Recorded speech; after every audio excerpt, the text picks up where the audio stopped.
राम राम मेरे प्यारे भाइयों, राधे राधे। और आप सब कैसे हो? आशा उम्मीद करते हो आप स्वस्थ होंगे, मस्त होंगे, अच्छे होंगे भाई।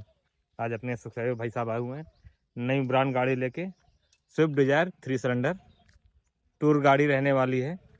और ये बिजनेस अकाउंट क्रिएट कराने आए भाई, सीधा ये सुरेश के घर आ गए भाई। ऑफिस वगैरह को छोड़ो तो बिजनेस अकाउंट इनका क्रिएट हुआ है कि नहीं हुआ है बताते। सबसे पहले आपको गाड़ी दिखाते हो, गाड़ी के बारे में बात करेंगे।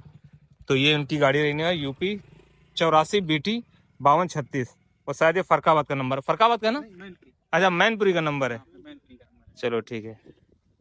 ये भाई कुछ गाड़ी रहने वाली, इसमें ज़्यादातर एक्सेसरीज इन्होंने कंपनी से ही लगवाई, हालांकि ये साइड मोडिंग इन्होंने बाहर से लगवा रखी है ना। ये साइड, ये मिरर का ये क्रोम बाहर से ही है, और ये हैंडल क्रोम ये भी बाहर से। और ये जो हिप हॉप लगवा है ये कंपनी का है, और व्हील कवर कंपनी का है, ठीक है। और पीछे आके देखें भाई तो ये अपना लेग गार्ड ये बाहर का है, कंपनी में ऐसा नहीं आता है, वो कंपनी में लगाते भी नहीं है। और ये जो बैक कैमरा का रिप्लेसमेंट है भाई, वो बम्पर में भाई ने करवा रखा है। हालांकि कुछ लोग यहाँ पे लगवाते हैं, ये ज़्यादा बेस्ट रहता है, लेकिन इन्होंने यहाँ पे करवा रखा है। कोई बात नहीं, अपने अपने पसंद की बात है। और नई गाड़ी लेने पे भाई जानकारी भी नहीं रहती है, तो ये सब चीज़ें हो जाती हैं। तो इस तरह भाई कुछ गाड़ी रहने वाली, अभी भी पन्नी पैक गाड़ी है भाई, अभी तक पन्नी भाई ने नहीं हटाई है। सीट कवर वगैरह हरे सीट कवर चढ़वा लिए भाई, लेकिन फिर पन्नी लगा दी है। अच्छी बात है भाई। ये देखो भाई, सीट कवर चढ़े हुए हैं भाई, सीट कवर लगाने के बाद फिर से पन्नी चढ़ा दी है, क्योंकि पन्नी में चलाने का मजा ही कुछ दूसरा लगता है कि हाँ भाई नई गाड़ी है। अगर भाई पन्नी ना लगी हो तो गांव देहात में जाओ तो लगता है पुरानी गाड़ी ले आए होगा यार। म्यूजिक प्लेयर वगैरह भाई ने लगवा रखा है, मैटिन करवा रखी है, फ्लोरिंग भी करवा रखी है, मोटा मोटी मतलब चलाने लायक गाड़ी इन्होंने बना रखी है। और पूछेंगे इनको गाड़ी ये कितने की पड़ी है और कितना वेटिंग वगैरह था, सारी जानकारी लेंगे भाई। चलते हैं और इनसे बात करते हैं भाई। गाड़ी में अंदर बैठ के बात करेंगे, क्योंकि बाहर बहुत शोर शराबा है और वॉइस क्वालिटी इतनी अच्छी आएगी नहीं, तो अंदर बैठते हैं भाई। ये सारा काम आपने मैनपुरी में ही करवाया अपने, एसेसरीज वाला जो भी काम है? हाँ। क्यों भाई? हाँ बताते रहो, जो भी पूछो मैनपुरी में ही करवाया। सारा गाड़ी जानकारी आपको है पूरी? हाँ हाँ। तो ये बताओ, ये गाड़ी कितने की पड़ी थी और कितना पहले ली? सबसे पहली बात तो ये आप अपना इंट्रोडक्शन दो। नाम आपका क्या है? मेरा नाम बबलू। बबलू है, और भैया की गाड़ी है, आप भाई हो? नहीं, हम दोनों भाई भाई हैं। अच्छा भाई हो, गाड़ी तुम्हें चलानी हम ही है? चलाएंगे। वो अपना दूसरा जॉब करते हैं, अपना उनका खुद का बिजनेस है, हाँ। तो वो अपना उसमें देखेंगे। गाड़ी तुम्हें चलानी है? हमें चलानी है। तो गाड़ी कब उठाई थी? गाड़ी उठाई थी मैंने 26 जनवरी को। भाई दिन भी बहुत यार सटीक चुना तुमने, 26 जनवरी को भाई।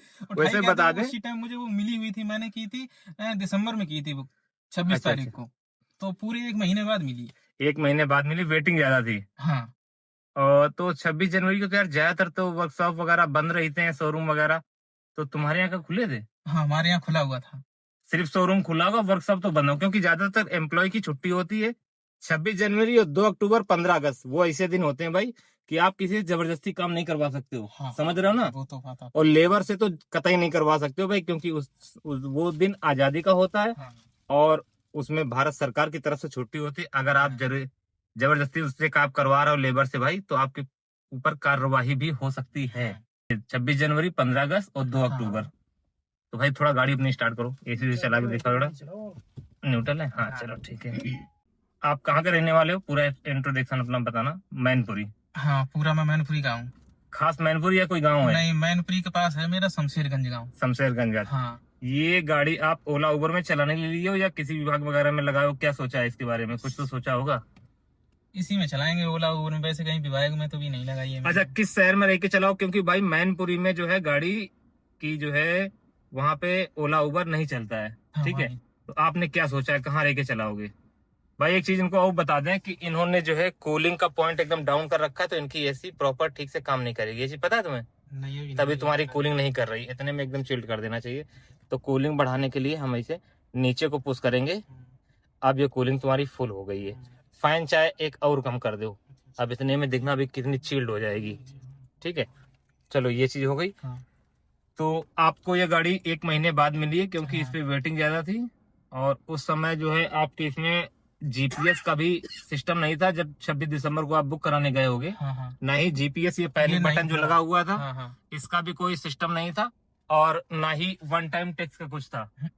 हालांकि आप जनवरी में उठा लाए थे, तो आप रजिस्ट्रेशन 1 साल का रोड टैक्स जमा हुआ था या 1 टाइम ही जमा करके लाओ? ये बताओ। 1 ही टाइम का हुआ अभी। 1 टाइम हुआ, 1 साल का हुआ है। चलो ये अच्छी बात है, 1 साल कमा के फिर आप दोबारा जब जमा करोगे तो वन टाइम ही सिस्टम उठाएगा, 1 साल वाला वो सिस्टम अब खत्म हो चुका है, पता है तुम्हें ये चीज? हाँ, ये मुझे पता चला अभी फरवरी में। चलो चल, आपकी गाड़ी सही समय से उठा ले हाँ। और रजिस्ट्रेशन भी सही समय से हो हाँ। गया, ये अच्छी बात है। तो उस समय 1 साल का आपको रोड टैक्स जमा होके मिला था, 1 साल का बीमा मिला था, जीरो डेप कैशलेस कंपनी की तरफ से। ऑल इंडिया परमिट आपने लिया था? हाँ, ऑल इंडिया परमिट लिया। ऑल इंडिया परमिट लिया था। एसेसरीज कंपनी ने कितने रुपए लगा के दी थी? कंपलसरी था या आपने लगवाया है कि नहीं लगवाया, क्या सिस्टम? वैसे एयर बैग वगैरह तो ये हाँ, सीट हाँ। कवर वगैरह तो कंपनी का ही है। हाँ, एसेसरीज कंपनी से कितने रुपए की ली थी?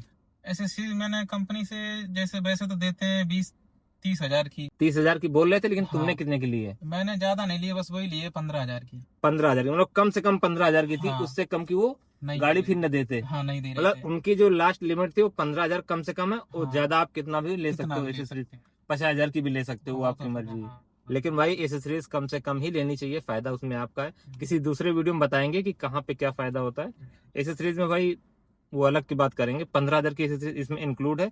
कितने की पड़ी थी ऑन रोड ये आपको? ये ऑन रोड मुझे पड़ी थी पहले तो, जब जब मैं बुकिंग करने गया था हम्म। तब तो डिस्काउंट भी था, हम्म। और जब मैं लेने गया तो वो खत्म हो गया था फिर। डिस्काउंट इसलिए था कि स्टॉक का माल था, वो हाँ। मैन्युफैक्चरिंग 2025 के देते हम्म। तो शायद 20 या 30,000 रुपए आपको जो है छूट पे देते, या 10,000 देते। कितना दे रहे थे? 10,000 दे रहे थे। हाँ। लेकिन जब आप गाड़ी लेने गए 26 जनवरी को, तो पुराना स्टॉक खत्म हो चुका था। हाँ। मैन्युफैक्चरिंग 2026 की आई थी, हाँ। तो आपको नया लॉट, आपका नया माल ये मिला है। हाँ। है ना? हाँ। तो कहीं ना कहीं आपके लिए फायदेमंद है। हाँ। तब ये कितने की पड़ी थी? ये पड़ी है मुझे 8 और 23 की। उसमें 8,23,000। हाँ, ये पैनिक बटन लग के उसमें 8,23,000 रुपए में भाई पैनिक बटन भी इनकी लगी हुई है, हाँ। इंक्लूड है। 15,000 की एसेसरीज इंक्लूड है। 1 साल का जो बीमा होता है, 1 साल का रोड टैक्स होता है, 2 साल का परमिट होता है। मतलब जितने भी पेपर होते हैं वो सारा कुछ कंप्लीट मिले हैं। ठीक है ना? परमिट वगैरह सब कुछ मिल गया आपको, हैंड ओवर हार्ड कॉपी मिल गई? हार्ड कॉपी अभी नहीं मिली है। अभी नहीं मिली है, खाली RC भी नहीं पीडीएफ मिली आपको है। भेजा है। हाँ। पीडीएफ भी नहीं आया। पीडीएफ भी नहीं नहीं, है? आरसी मिला तो अभी कुछ ही नहीं है मुझे, सिर्फ बीमा अच्छा, कुछ भी सिर्फ नहीं मिला। बीमा मिला इंश्योरेंस मुझे। मिला। चलो अच्छा, 8,26,000 की 30, 23। 8,23,000, तो कुल मिला के सही है रेट। अगर ये वन टाइम रोड टैक्स जमा करते भाई, तो ये लगभग कहीं ना कहीं 9 लाख के आसपास बैठ जाती हाँ। है ना? 60-70 हजार रुपए तो रोड टैक्स में तुम्हारा चला जाता। हाँ। लेकिन उस समय वन टाइम का प्रचलन नहीं था भाई, नियम नहीं आया था, तो 1 साल का ही जमा हुआ है, इसलिए 8,20,000 की मान लेते हैं, 2-3 हजार रुपए का छोड़ देते हैं। ताकि ये बताओ कौन से बैंक से आपने लोन कराया है? HDFC। HDFC। तो आपका आयकर रिटर्न जमा करते हो क्या? टैक्स वगैरह जमा करते हो क्या, या फाइल वगैरह बनवा रखी है? चोलामंडलम से किया है। अच्छा, वो हाँ, वो तो चोलामंडलम से किया है भाई यहाँ प्राइवेट बैंक के कर देते हैं। HDFC में क्या है कि पेपर थोड़ा ज्यादा मांगते हैं। हाँ। हाँ। अगर सिविल आपका बहुत अच्छा है तब भले HDFC कर दे भाई, नहीं तो HDFC इतनी आसानी से नहीं करती है। हाँ। ठीक है, चोलामंडलम से प्राइवेट बैंक है, और ब्याज बहुत ज्यादा लगाता है। हाँ, ब्याज तो ज्यादा। 8,20,000 की आपको नगद में पड़ रही थी। आपने कितने साल का लोन कराया और कितने की EMI है? मैंने कराया 3 साल का। भाई बहुत कम कराया। कितना डाउन पेमेंट किया है? डाउन पेमेंट कितना किया? अरे 3.5 लाख मान लो। हाँ, 3.5 लाख मान लो। 3.5 लाख रुपए डाउन पेमेंट किया है, तो कुल मिला के 4.5 लाख रुपए लोन कराया होगा। 4.5 4.5 का नहीं, 5 लाख का है। हाँ, 480 का। 480 का इसलिए क्योंकि बैंक का जो लोन अमाउंट हम लोग लेते हैं उसका बीमा भी होता है, प्लस 1% ये लोग जो है फाइल चार्ज लेते हैं। मतलब कई प्रकार के चार्ज लेते हैं, 20-30 हजार रुपए वो एक्स्ट्रा पड़ जाता है हम लोगों को। बात मानते नहीं मानते हो? लिया है। तो भाई ये बताओ, ये गाड़ी आपको कितनी महंगी पड़ेगी 3 साल बाद? कैलकुलेशन किया कि ब्याज हम 3 साल में इनको कितना पे करेंगे? चोलामंडलम वाले हमसे कितना ब्याज लेंगे? 1 लाख, 1.5 लाख, 2 लाख? कभी जोड़ घटाना किया है? कम से कम 1.5 लाख लेंगे। 1.5 लाख रुपए खाली ब्याज में जाना है, जबकि 3 साल का लिए है। अगर यही लोन ये 5 साल का लिए होते तो शायद 2-2.5 लाख रुपए भी ब्याज हो जाता। क्योंकि अगर समय बढ़ता जाएगा तो भाई ब्याज का स्लैब इनका ऊंचा होता जाएगा, है ना? ये सिस्टम तो आपको पता है। तो कौन से शहर में आपने गाड़ी चलाने के लिए सोचा है ये बताओ? क्योंकि आपके यहाँ तो चलता नहीं।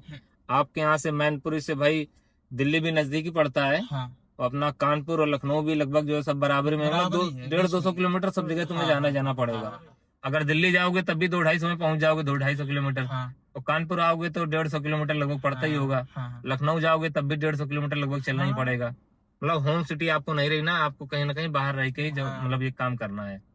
तो यहाँ आए थे अपना सुरेश भाई से मिलने के लिए और हमसे मिलने के लिए। हम तो भाई इनसे बाद में मिले हैं। सुरेश भाई अपना पीछे बैठे हुए, हाय कर देना सुरेश भाई। तो सुरेश भाई तो ये बताओ, ID बनवाई? हाँ, ID मैंने बनवाई है। अभी कौन कौन सी एक्टिवेट हो गई है? एक रैपिडो की और एक उबर की हो गई है 2 आईडी, और जो ओला की है हाँ। वो अपनी थोड़ा टाइम लगेगा जो। इन रिव्यू में अभी है, हाँ, कुछ हाँ। पेपर डॉक्यूमेंट अभी पेंडिंग है। हाँ, आरसी पेंडिंग है, आरसी पेंडिंग है भाई, तो अभी हम जब तक वीडियो बना रहे हैं हो सकता है तब तक वेरीफाई हो जाए। 2 आईडी इनके ऑनलाइन है कम। अच्छा, 2 आईडी ऑनलाइन है भाई। पैसे की बात मत करना, पैसे जो भी बात करनी हो भाई सुरेश से डायरेक्ट करना, क्योंकि इससे हमारा कोई लेना देना है नहीं। और पैसे हम भाई वीडियो में बता नहीं पाएंगे। क्यों सुरेश भाई, बता पाओगे पैसे? नहीं नहीं नहीं, भाई पैसे जो है हम शो नहीं करेंगे वीडियो में। आप जो भी बातचीत करनी है अपना सुरेश से का मैं नंबर डाल दूंगा, बल्कि डाले दे रहा हूँ, डिस्क्रिप्शन में भी डाल दूंगा, आप निकाल लीजिएगा। 7705909993 ये सुरेश भाई का नंबर है। इनसे बातचीत करके अपनी प्रॉब्लम सॉर्ट आउट करा सकते हो। आईडी वगैरह बनाना है, जो भी रेट उट करना भाई इन्हीं से बार्गेनिंग वगैरह कीजिएगा। जो भी आउट स्टेशन खुलवाना हो या आपको बिजनेस अकाउंट क्रिएट कराना हो, जैसे कि भाई कराने आए हैं, आपको यहाँ आने की क्या जरूरत है? आप तो चाहते तो फोन पे भी बनवा सकते थे। हम मिलने के लिए बहुत दिन से परेशान थे। चलो ठीक, एक तो कारण है मिलने का, हाँ। भाई मिलने के लिए आए हुए थे। और दूसरी बात ये, कुछ लोग सोचते हैं यार कि पेपर का हमारे मिसयूज ना हो। हालांकि हम बीच में हैं भाई, आपके पेपर का मिसयूज नहीं होगा, आप लोगों को हम यकीन दिलाते हैं। ठीक है, सारे पेपर ऑनलाइन पड़े हुए हैं। अच्छा अभी पेपर डॉक्यूमेंट ओरिजिनल आए भी नहीं है, तो भाई के पास थे भी नहीं, और ये अपने हाथ से भाई लगा भी ना पाते, इसलिए सुरेश की मदद लेनी थी। यहाँ पे आके इन्होंने करवा लिया, क्योंकि यार चलो विनय भाई से मुलाकात भी हो जाएगी और हमारी आईडी भी बन जाएगी। घर से निकले हुए हो काम करने के लिए, अभी घर जाओगे इन लोगों को छोड़ने के लिए? क्या अभी सोचे? तो घर पे हम भी जाएंगे। अच्छा अभी घर जाएंगे, हाँ। अभी लखनऊ जाने का कोई इनका प्लान नहीं है? नहीं, लखनऊ जाएंगे, घर जाएंगे शाम को। फिर घर निकल जाएंगे वहाँ से। अच्छा लखनऊ से होके तब घर जाओगे? हाँ, तो ये मामला भाई। और भाई इनकी गाड़ी में बात करें भाई, रिफ्लेक्टर टेप नहीं लगा हुआ है और ऑनर प्लेट नहीं लगा हुआ है। आप लोगों को बता दे भाई, रिफ्लेक्टर टेप देखो हमारे शहर में हो या बड़े शहर में कहीं भी हो, 2 प्रकार के होते हैं। एक तो जेन्युइन होते हैं, जैसे कि हमारी गाड़ी में लगे हुए हैं, ठीक है, स्टिकर वाइज होते हैं, ये चिपका दिए जाते हैं। दूसरे होते हैं मैग्नेट वाले, वो थोड़े से कॉस्टली होते हैं, और वो क्या है कि आप वो चिपका भी सकते हो, हटा भी सकते हो।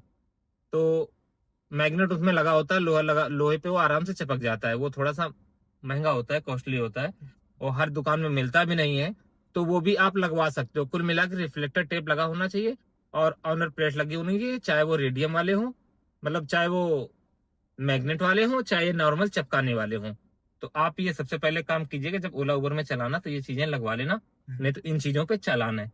और जो भाई अपडेट कर दे, जिन भाइयों को गाड़ियों में न लगाओ भाई लगवा लीजिएगा, क्योंकि मार्च का महीना चल रहा है, सरकारी क्लोजिंग होती है इस महीने में, मतलब क्लोज होता है, तो ये ज्यादा से ज्यादा जो है पेपर वर्क चेक करते हैं, और चालान भाई बहुत लंबा चौड़ा जुर्माना भी हम लोग को करते हैं।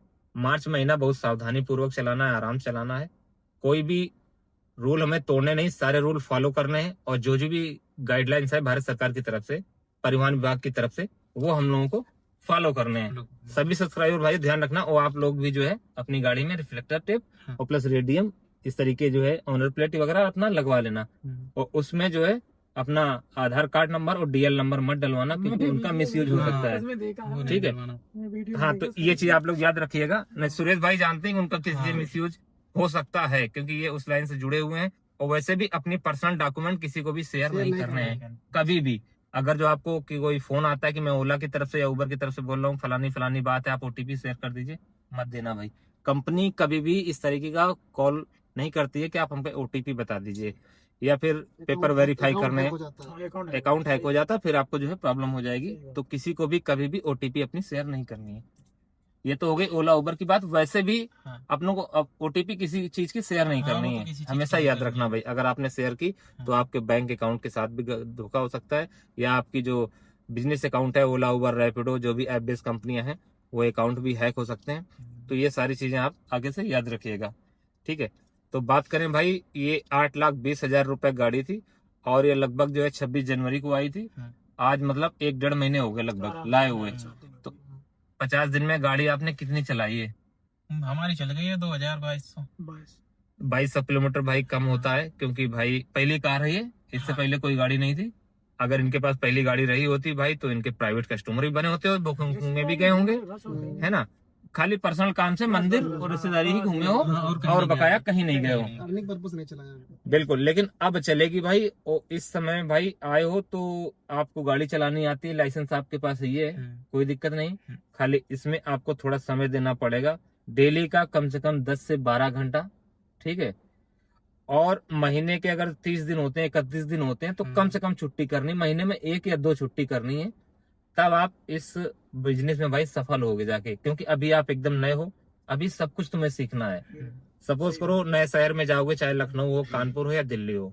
सबसे पहली बात बता दें भाई, आप जितने बड़े शहर में आप बिजनेस करोगे, यही कार वाला की बिजनेस नहीं, कोई भी बिजनेस करोगे भाई, वहां पे प्रॉफिट ज्यादा होगा। जैसे हमारे कानपुर में यहाँ बिजनेस करते हो भाई, तो एक दिन में 2000 बचा सकते हो। लखनऊ में करते हो तो हो सकता है 2200 रुपए कमा लो। दिल्ली में करते हो सकता है 3000 रुपए कमा लो। और यहीं भाई मुंबई जाओगे तो एक दिन का 3500 4000 रुपए आराम से बचा सकते हो। जितना बड़ा शहर होगा उतना ज्यादा बिजनेस होगा, क्योंकि बड़े शहर में लोगों का पैसा होता है, ज्यादा से ज्यादा सर्विस वाले लोग होते हैं, वहां तक की लेडीजें तक भाई, जैसे घर में 3 पर्सन है, 4 पर्सन है, या मियाँ बीबी है, तो भाई दोनों लोग सर्विस कर रहे हैं। महानगर की बात बता रहा हूँ भाई। और हमारे यहाँ छोटे शहरों में क्या है कि अगर 4 भाई हैं तो 4 भाई में मालूम हुआ एक ही भाई या 2 भाई काम करते हैं भाई, 1-2 भाई तो अपना गांव घर देखते हैं, जो रियलिटी है। क्यों सूरज भाई, बिल्कुल, ऐसा है कि नहीं है? बिल्कुल। तो जितने भी बड़े ज्यादा शहर होते हैं वहां लोगों के पास पैसा होता है। पैसा इसीलिए होता है क्योंकि वो वर्किंग पे होते हैं। जो भाई पैसा कमाएगा वही पैसा खर्चा करेगा। ये सरल सी बात जानिएगा, मियाँ बीवी दोनों कमा रहे, दोनों खर्चा करेंगे। वो जब खर्चा करेंगे तो गाड़ी बुक करेंगे, और गाड़ी बुक करेंगे तो भाई चलाएंगे हम ही लोग, बुकिंग तो हम ही लोग ले जाएंगे, तो हम लोगों का ही फायदा होगा। तो इसलिए बोल रहे हैं कि जितना ज्यादा बड़ा शहर होगा उतना ज्यादा जो है हम लोगों की अर्निंग होगी। लेकिन भाई खर्चे भी उसी प्रकार के ज्यादा होते हैं और रिस्क भी ज्यादा होता है। जितने भी बड़े शहर में जाओगे भाई, उसमें क्या है, धोखाधड़ी, फ्रॉड ज्यादा होता है, रिस्क हम लोगों के साथ ज्यादा होता है। जैसे दिल्ली गुड़गांव वगैरह में आप जाओगे गाड़ी चलाने, तो वहां के क्या है, लोकल के लोग मोबाइल वगैरह छीन लेते हैं, पैसा वगैरह छीन लेते हैं, चाकू वगैरह भी मार देते हैं। कई सारे ड्राइवर भाइयों के साथ हमारे हादसा हो चुका है भाई। तो जहां भी बाहर रहो, अपनी सेफ्टी के साथ में गाड़ी चलाओ। कहीं भी बाहर घर से जाते हो भाई, गाड़ी जब तक आप में हो, आपके हाथ में है, चाबी है, आप अगर सेफली हो भाई, और सेफ रहने का तरीका सबसे यही है कि आपको एक्सपीरियंस के आधार पे आएगा। और या थोड़ा सा सचेत रहो कि कस्टमर हमारा क्या कर रहा है, एकदम आंख मूंद के मत बैठो, थोड़ी बहुत निगाह उस पर लगा के बना के रखो। वो क्या सामान लाया है, क्या नहीं लाया है, सारी चीज हम लोग को वेरीफाई करनी है। और वो गतिविधियां उसकी क्या, ऐसा तो नहीं रास्ते में कहीं से हम कस्टमर को उठाएं फिर वो उठाते हुए कस्टमर को जा रहा है। तो ये सारी चीजें हमें ध्यान देनी है। जहां पे भी हमें शक हो, उस बंदे की फोटो खींचनी है, सेल्फी खींचनी है, अपने घर में शेयर करना, अपने दोस्त को शेयर करना, या किसी ग्रुप से जुड़े हो उसमें शेयर करना है। उसको कुल मिला के जनवा दो कि नहीं भाई मैंने ऐसे ऐसा कर दिया, ताकि आपके साथ वो क्राइम न कर पाए। हाँ भाई, पैनिक बटन की भी बात भाई सरकार ने इसीलिए शायद सोच के लगवाया है। हालांकि इसका भी कोई यूज नहीं है। फालतू में 13,500 रुपए हम लोगों से लिए गए हैं। आने वाले दिनों में हम भी भाई अपनी गाड़ी में लगवाएंगे। तो फिलहाल भाई ने लगवाए लिए हैं। ये कस्टमर और ड्राइवर के लिए, दोनों के लिए है। ये जो को पैसेंजर सीट पे यहाँ बैठेगा कस्टमर, उसके लिए ये है। अपने ड्राइवर भाई के लिए वो है। पीछे वाले कस्टमर के लिए भाई वो रहा पैनिक बटन। और इस समय जाएंगे जो है इधर भी तो उधर है भाई। तो कस्टमर के लिए भी हेल्प मिलेगी और ड्राइवर भाई के लिए भी हेल्प मिलेगी। हालांकि अभी काम नहीं कर रहा है, वर्किंग नहीं है, लेकिन आने वाले दिनों में ये वर्क होगा।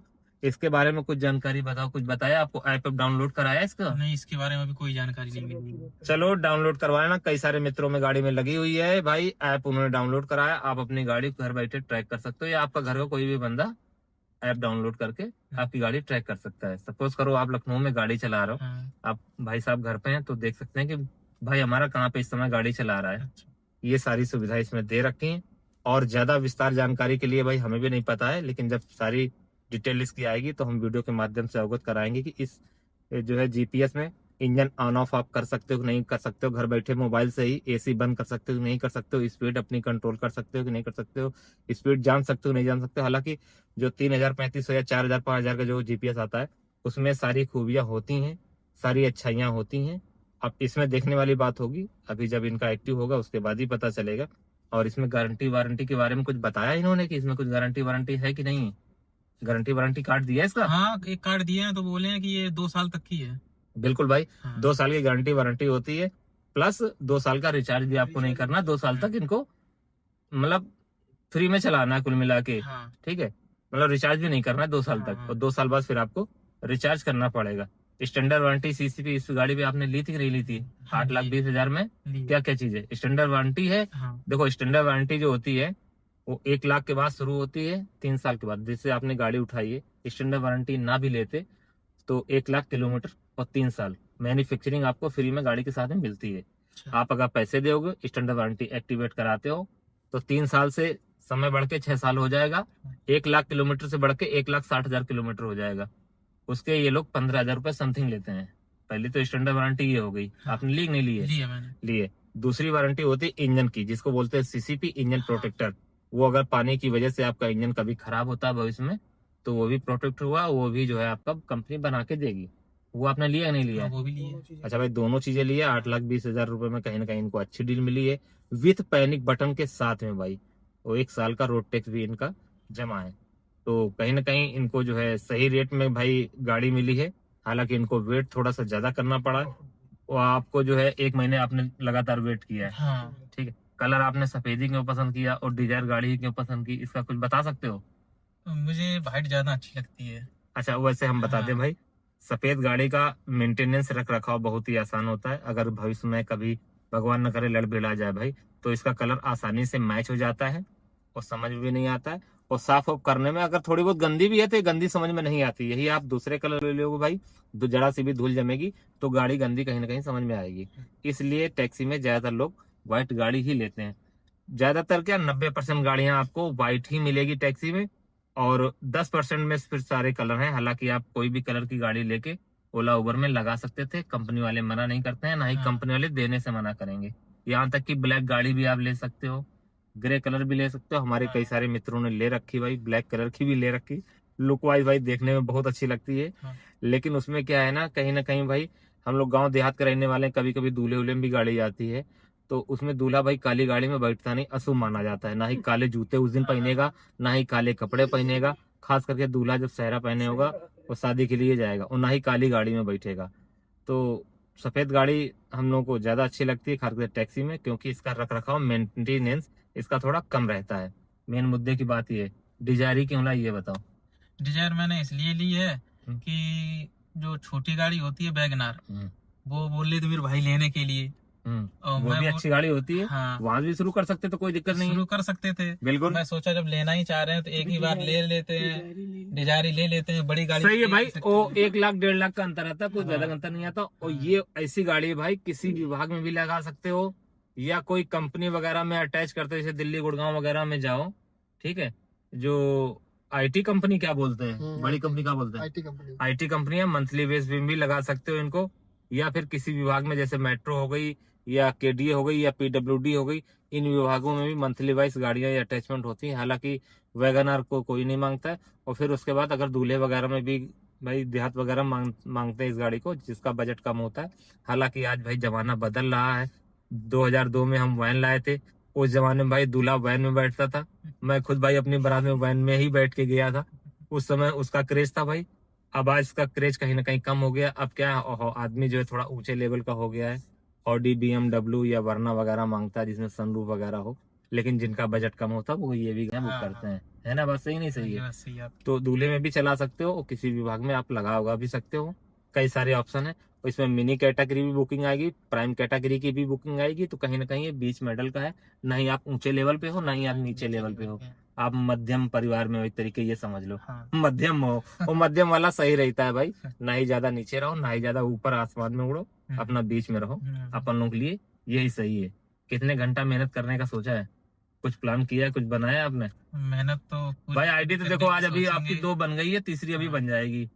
तो कुछ तो माइंड मेकअप किया होगा कि 10-12 घंटा, देखो हाँ, 10 से 12 घंटे तो घंटा हम तो चलाना ही करना है। चलाना। हाँ। और सेफ्टी को प्रायोरिटी में रखना। हाँ। रात बिरात गाड़ी चलाते हो तो ऐसी जगह पे गाड़ी खड़ी करके सोना, या वेट करना है कस्टमर का, जहाँ पे सीसीटीवी कैमरा लगा हो, या लाइटें वगैरह हो, या गेस्ट हाउस हो, या हॉस्पिटल हो, या थाना हो। इसमें आप सेफ रहोगे। और अगर गाड़ी में बैठे हो भाई, तो गाड़ी का शीशा कभी खोल के मत सोना, ना ही बैठना। ज्यादातर गाड़ी आप बंद करके सोना, और थोड़े थोड़े शीशा खोल लेना तो खोल लेना। अगर कोई बाहर से आता है, आपको बुलाता है, खटखटाता है, तो पूरा गेट नहीं खोलना, ना ही पूरा शीशा खोलना। थोड़ा सा उतार के उससे बातचीत करना। अगर समझ में आता है तो आप खोल सकते हो, उसके बाद कर सकते हो। ना समझ में आया तो गाड़ी आप सेल्फ मार के आप आगे पीछे अपना कहीं भी खड़ी कर सकते हो। और भाई लोगों से जो है, या जहां भी रहना, अपनी यूनिटी बना के रहना, रखना। 2-4-6 दोस्त अच्छे रखना, जो बुरे वक्त में आप उनके काम आओ और आपके काम वो आए। खास करके जो बको भाई आपके घर से तो 200-250 किलोमीटर दूर है। हाँ।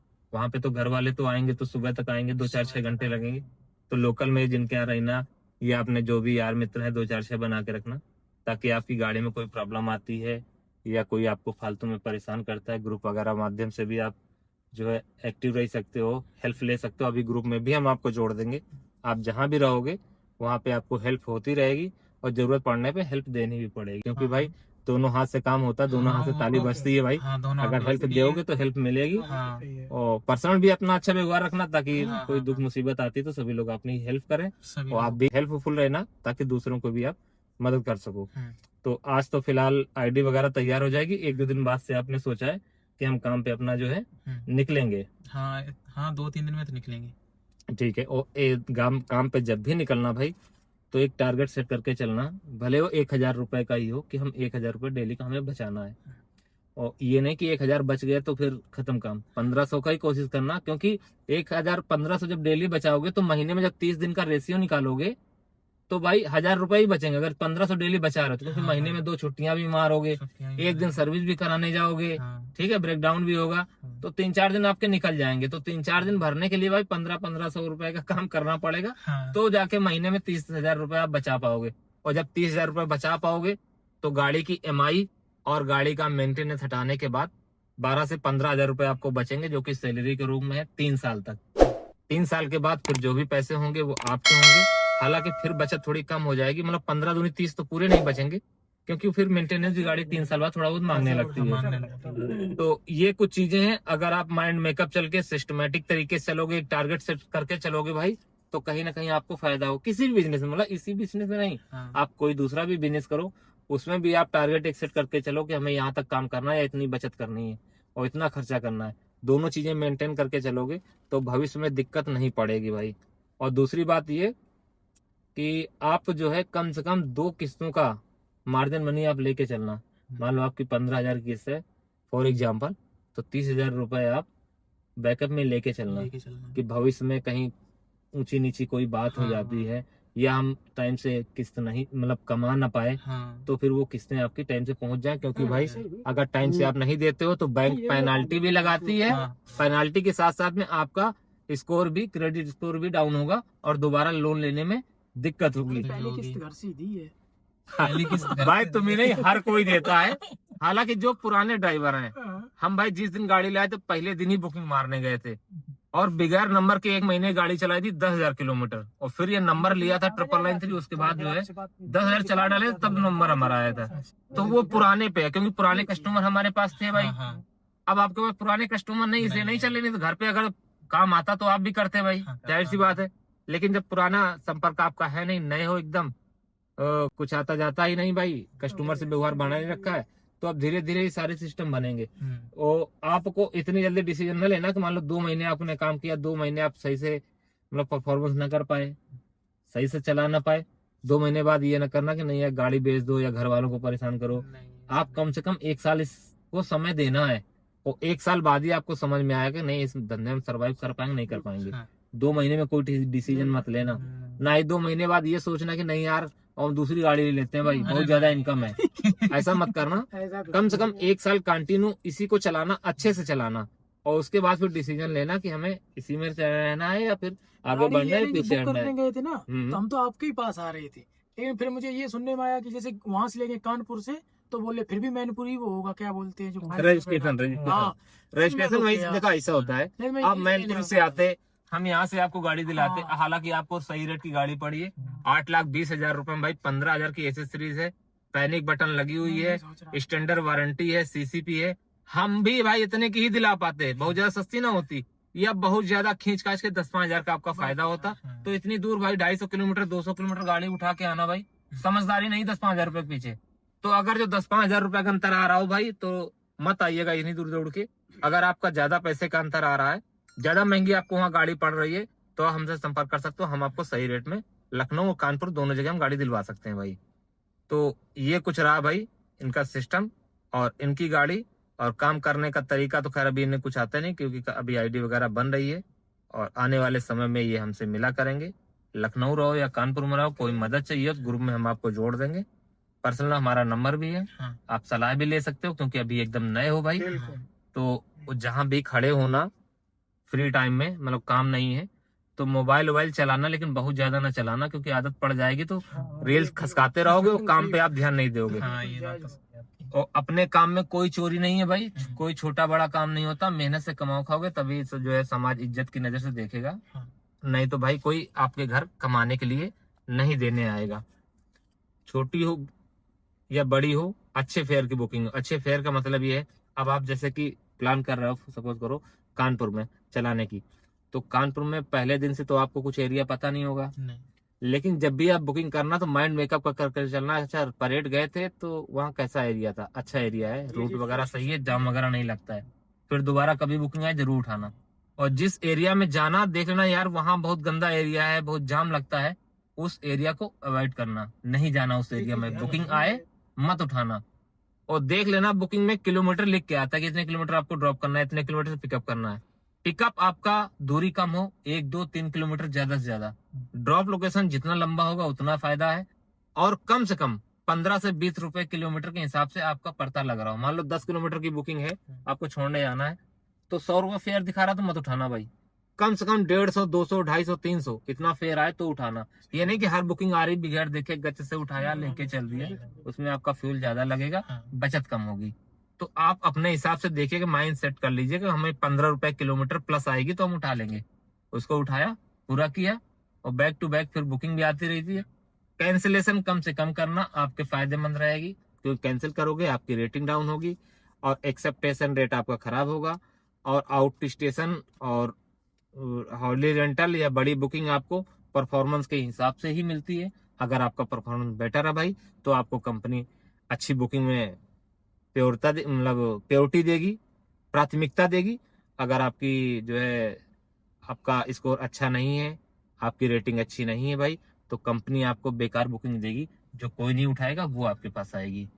तो ये बहुत चीजें हैं जो आपको याद रखनी। भले बुकिंग आ रही है आपको समझ में नहीं आ रही है, उसको जाने तो दूसरे के पास जाएगी, तीसरे के पास जाएगी। जो बुकिंग हमारे मतलब की है उसे हम एक्सेप्ट करेंगे। अच्छा भाड़ा होगा, अच्छा रूट होगा, ये सारी चीजें। और कुछ ऐप अपने मोबाइल में डाउनलोड करके रखना जो आपको फायदेमंद होगी, अभी हम बताएंगे। जैसे कि नए एरिया में जाते हो और हमेशा तो फोन हमारे पास करोगे नहीं, या किसी मित्र को परेशान करोगे नहीं, तो कोई एक ऐप आता है सीएनजी इको करके, जिस एरिया में जाओगे आपको बता देगा यहाँ पे सीएनजी है, आगे से 10 किलोमीटर आगे सीएनजी है, 5 किलोमीटर आगे सीएनजी है। ठीक है, वो ऐप डाउनलोड कर लेना, उससे आपको सीएनजी के बारे में पता चलता है कि सीएनजी गाड़ी है आपकी। और भाई 1 2 ऐप और डाउनलोड करना, जैसे रेलवे का है एक ऐप, तो कौन सी रेल आने वाली, मान लो स्टेशन पे गए ड्रॉप किए, अब आपको देख लेना है कि अच्छा फलानी रेल आने वाली है, ट्रेन आने वाली, उसमें अच्छी सवारियां निकलती हैं, तो थोड़ा सा वेट कर लिया उस ट्रेन का आने का। अगर कोई ट्रेन नहीं है तो वहां से फटाक से निकल गए, क्योंकि वहां वेस्ट समय करने से कोई फायदा नहीं। ऐसे ही एयरपोर्ट का एक आता है फ्लाइट रडार करके, तो उसमें कौन सी फ्लाइट कितने बजे आ रही है आपको पता चल जाएगा। उसी हिसाब से आपको माइंड मेकअप करना है, रुकना है कि नहीं रुकना है, उसके आधार पे आपको जो है, अगर कोई फ्लाइट आ रही है उसमें अच्छे कस्टमर निकलते हैं तो हमें 10 मिनट वेट कर लेना है भाई, खाली नहीं जाना है। और देख लेना है कि यार कोई फ्लाइट इस समय नहीं है 2 घंटे, तो भाई वहां खड़े नहीं होना है एयरपोर्ट पे, फिर अपना निकल के दूसरी जगह पे वेट करना है 2-4 किलोमीटर जहाँ पे जो। और ऐसे एरिया भी होते हैं हर शहर में, जो पॉश एरिया होते हैं वहाँ पे अच्छे बुकिंग आती है, अच्छे लोग होते हैं, फेयर भी अच्छे आते हैं। या ऑफिस वाला एरिया होता है या स्कूल वाला एरिया होता है, गेस्ट हाउस वगैरह है, ये सारी चीजें हम लोग को ध्यान देना है कि गेस्ट हाउस से जो बुकिंग आएगी भाई तो वो शाम को ही आएगी, जाहिर सी बात है। सिटी से आप गेस्ट हाउस जाओगे, दिन में जाओगे तो फंसे रहोगे, शाम के जाओगे फंसे रहोगे, क्योंकि वो लोग खाना पीना खा के रात में ही वापस आएंगे। तो जब भी हम शाम को जाएंगे तो वहां नहीं रुकेंगे। अगर रात को 8-9 बजे गए तो भाई वेट करेंगे, क्योंकि वहां से कस्टमर वापसी का भी बुकिंग करेगा। ऐसे ही ऑफिस का टाइम है भाई, अगर इंडस्ट्रियल एरिया है, हम लोग 9-10 बजे इंडस्ट्रियल एरिया में जा रहे हैं ड्रॉप करने के लिए, तो वहां से इंडस्ट्रियल एरिया में भाई कोई 9-10 बजे वापस नहीं आएगा, क्योंकि उसकी छुट्टी 5-6 बजे होगी, तो 5-6 बजे भाई वापस आएगा, तो वहां हमें वेट नहीं करना है। तो कुछ चीजें हैं जो तुम्हें खुद अपने आप माइंड लगा के जो है सीखनी है, और जितनी जल्दी सीख जाओगे भाई उतनी जल्दी फायदेमंद है। और सीखने के लिए तो भाई पूरी जिंदगी पड़ी, बहुत सारी चीजें हमें भी नहीं आती हैं, अनुभव से ही धीरे धीरे आपको सब कुछ ज्ञान हो जाएगा। जहां भी खड़े होना, अगर 2-4-6 ड्राइवर हैं जो आपको नहीं आता है, आप जाके पूछ सकते हो, उसमें कभी शर्म संकोच मत करना, ठीक है ना। किसी से ज्ञान लेने में अपना कोई शर्म संकोच वाली बात नहीं है। तो ये कुछ चीजें हैं भाई जो आप लोग भी ध्यान करके एक अच्छे ड्राइवर बन सकते हो और अच्छी खासी अर्निंग कर सकते हो। तो वीडियो बहुत ज्यादा लंबा हो जाएगा, वीडियो को यहीं पे खत्म करेंगे, मिलेंगे किसी नेक्स्ट वीडियो में। तब तक सभी भाइयों को राम राम, जय हिंद, जय भारत।